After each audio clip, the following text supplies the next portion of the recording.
দেখো অঙ্কটা কি বলেছে যে if x square minus 3x plus 1 সমান 0 then the value of x to the power 5 plus 1 by x to the power q এটা ভাজিত divide x square plus 1।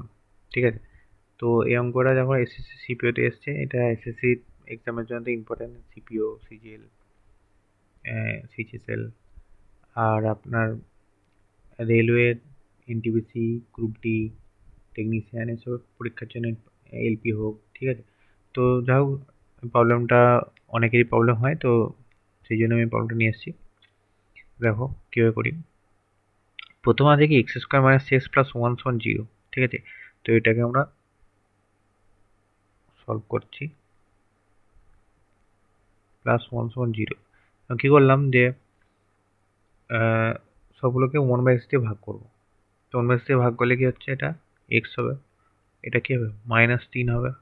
3x by যদি এক্স করি তাহলে তো এক্স এক্স কাটে যায় 3 থাকবে না, প্লাস এখানে 1/x। এইটাও ভাগ করবো 0/x করবো। 0 ইন্টু 1/x তাই না, 0/x, তাহলে 0 হয়ে গেল, 0 হবে। তাহলে এখানে থেকে কি হচ্ছে এক্স প্লাস 1/x সমান হচ্ছে 3। ঠিক আছে, এটা বেরোলো। এরপরে মূল যেটা আছে সেটা চলে আসি। মূল আছে এটা কি কি বলেছে যে x to the power 5 plus 1/x to the power cube. হ্যাঁ, ভাজিত আছে মানে আমরা ডিভাইড লিখতে পারি, ডিভাইড এক্স স্কোয়ার প্লাস 1। ঠিক আছে, আচ্ছা এটাকেও যদি আমরা উপর নিচে 1/x দিয়ে ভাগ করি, করতেই পারি 1/x দিয়ে ভাগ, কারণ 1/x তো কেটে যাবে, সেই হিসাবে দুভাবে পক্ষকে করতে হবে। এমনি তো একটা মানে যে কোনো এরকম ভাগ হোক গুণ হোক যে কোনো একটা পক্ষ তো করতে হয় না, দুটো পক্ষ করতে হবে। আচ্ছা তাহলে এখান থেকে দাঁড়াবে কি, এখান থেকে দাঁড়াবে এটা ভাগ, এটার সাথে একবার এটা, এটার সাথে একবার এটা, তাহলে আমরা দাঁড়াচ্ছে কি x to the power 4 plus 1/x to the power 4। আর এখানে দাঁড়াচ্ছে করলে এক্স হচ্ছে প্লাস 1/x।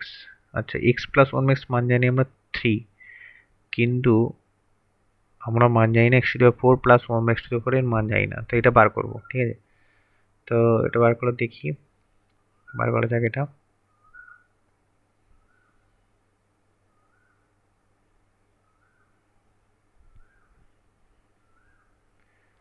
বলেছে কি x to the power 4 plus 1/x to the power 4, তো এটা লিখবো কি x square the whole square plus 1/x square the whole square.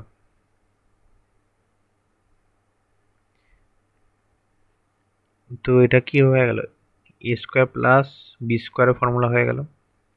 A square plus b square formula কি, a plus b the whole square minus 2ab, তাই না? তাহলে এখান থেকে কি হচ্ছে, আচ্ছা এইখানেও দেখো এ স্কোয়ার প্লাস এটাকেও বি স্কোয়ার, মানে এটা এরকম চলে এলো x square plus 1/x square হলো, এটাকে আবার চলে আসবে কি x whole square plus 1/x whole square. তাহলে এটার মধ্যে আমরা কি চলে আসছে যে x plus 1/x whole square minus 2ab, তাই তো? তাহলে এখানে এক্স কেটে যাবে। তো আচ্ছা এটা আমরা করবো এখানে, তো এখানে লিখবো কি এক্স প্লাস 1/x তার হোল স্কোয়ার মাইনাস 2ab, কারণ এরকম ফ্যাক্টরে যাই থাকবে সেখানে তো 2ab হোক যা হোক, মানে 3b হোক 4ab হোক যা হোক, এখানে এক্স এক্স তো কেটে যাবে, কারণ এক্স ইন্টু 1/x হলে তো কেটে যাবে, তাই না? তো -2 হলো। আচ্ছা এই পুরোটার এটা কিন্তু হোল স্কোয়ার হলো। ঠিক আছে, এটা কাটলো, তাই -2 থাকছে। আচ্ছা এখানে এবার ভ্যালু পুট করি, এখানে ভ্যালু হচ্ছে যে এখানে 9 মাইনাস 2, তাই তো? তার হোল স্কোয়ার -2, তা এখানে হলো কি 9 - 2 মানে 7, 7-এর হোল স্কোয়ার মানে 49 হলো, -2, তার মানে এটা 47 দাঁড়ালো, তাই তো? এবারে মূল এটা কি বলেছে x to the power 4 plus 1/x to the power, তাহলে আমরা মান পেয়ে গেলাম 47। তাহলে এখানে লিখলাম কি 47, আর এটা হচ্ছে বাই 3। হ্যাঁ, এরপরে এটা আমি ব্রড করে দেখালাম, যাদের প্র্যাকটিসে থাকবে তারা জিনিসটা শুধু মানে বুঝে যাবে যে কী করতে হবে, আমাকে কতটা শর্ট করতে হবে, এই করতে হবে। হ্যাঁ, এরকম এত বড় লিখে নিশ্চয়ই কেউ করবে না। তো এইটা প্রথমে একদম আমি একদম প্রাইমারি স্টেজ থেকে বুঝিয়েছি, সেই হিসাবে একটু ইয়ে হয়েছে, নাহলে অতটা ব্রড কারোর লাগবে না, ঠিক আছে? যাদের প্র্যাকটিস আছে, হয়তো যারা দেখছে অনেকে এই জায়গাটা হয়তো কি কোনো কারণের জন্য হচ্ছে না, তারা জাস্ট এইটা দেখবে, ঠিক আছে? বা এই জিনিসটা বুঝতে পারছেন যে এইখান থেকে 1/x এর যে ভাগ দিয়ে এইটা করতে হবে, এটা হয়তো মাথায় আসছে না কারো, তারা এটা জিনিসটা দেখে নিলে তারা হয়তো নিজেই করতে পারবে, ঠিক আছে? তো এরকম বড় তো কেউ করবে না, যা হোক, অনেকের সমস্যা ছিল এই জন্য এই প্রবলেমটা নিয়েছিলাম, ঠিক আছে?